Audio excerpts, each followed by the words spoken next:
Halo semuanya, balik lagi di sini kita akan menjelaskan atau mempresentasikan tentang Ethernet switching. Di sini kita akan membahas struktur frame Ethernet, pengelapan MAC, dan pengoperasian tabel MAC serta metode forwarding pada switch. Nah, di sini kita akan bahas Ethernet frame. Anatomi Ethernet frame Ethernet di sini terdapat sebuah kolom field dan ukuran bit serta fungsi utamanya. Yang pertama ada preamble dan SFD. Di sini berukuran 8 bit, yang fungsi utamanya adalah mensinkronasikan sinyal transmisi antara pengirim dan penerima. Lalu di sini ada destination MAC address. Dia akan mengidentifikasi fisik perangkat keras penerima di jaringan lokal. Lalu ada source MAC address. Dia akan mengidentifikasi fisik asal pengirim data frame tersebut. Lalu ada ether type. Dia akan mengidentifikasi protokol layer 3 di atasnya, misal IP versi 4 atau IP versi 6. Lalu ada berisi payload data, yang berisi data paket aktual yang dibawa dari network layer. Mungkin secara gambaran kasar yang dapat saya berikan, dimana sebelum paket dikirim, eh, di sini switching akan mengidentifikasi sinyal transmisi dari pengirim dan penerima. Lalu dia akan mengidentifikasi fisik perangkat keras penerima dari jaringan lokal, yaitu berupa nanti akan masuk ke MAC address. Jika dia sudah menemukan MAC address-nya, dia akan otomatis tersinkron dan dapat dilalah atau dapat dilakukan pengiriman paketnya atau data. Kurang lebih seperti itu. Di sini kita akan masuk ke Ethernet MAC address. Struktur alamat MAC address itu ada UE versus vendor excitement.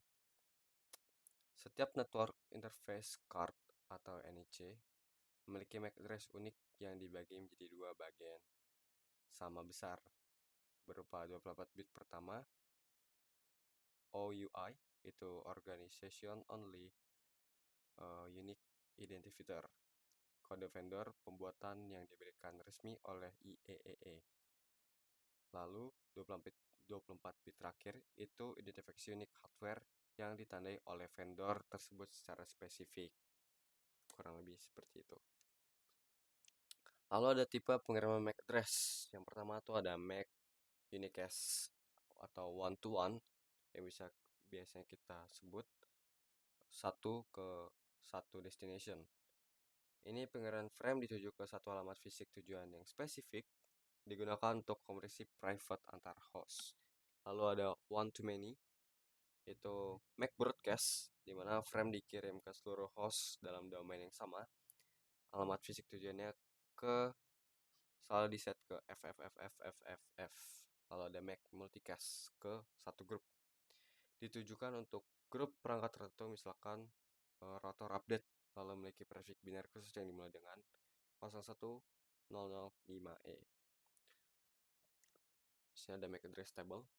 Cara kerja table MAC secara proses belajar dan kirim. Switch membangun tabel alamat MAC yang disebut juga table cam secara otomatis dengan membaca short MAC address dari setiap frame masuk.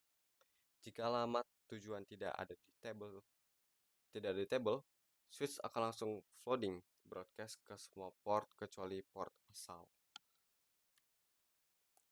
Lalu di sini ada switch speed and forwarding. Store and forward. Switch menerima seluruh frame terlebih dahulu, melakukan pengecekan error, CRS atau FCS, kemudian pengirimannya jika valid. Nah, di sini kelebihannya keamanannya lebih tinggi dari bad frame, namun latensi lebih lambat. Lalu di sini ada cut through. Switch langsung meneruskan frame secara membaca destination MAC address tanpa melakukan pengecekan error. Kelebihannya latensinya lebih rendah dan cepat, namun berisiko merusak frame-nya.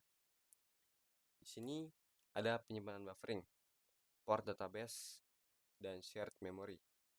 Switch menggunakan buffer memory untuk menahan frame ketika port tujuan sedang sibuk mengirimkan data lain. Sedangkan shared memory buffer mengalokasikan penyimpanan secara dinamis untuk seluruh port, mencegah hilangnya paket akibat kemacetan lokal.